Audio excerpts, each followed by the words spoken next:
Я, собственно, руководитель пресс-службы Российской академии наук. Найденова Александра Натальевна. Как еще раз, простите, Александра... Натальевна. А как у вас папу звали? Сережа. Натальевна – это отчество по матери. Можно сказать, матчество. Матчество? А так бывает? После взятки в ЗАГСе еще и не так бывает.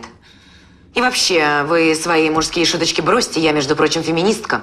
С женщинами? Нет, это лесбиянка. Баб-мужик? Нет, это трансвестит. Кто свистит? Никто не свистит.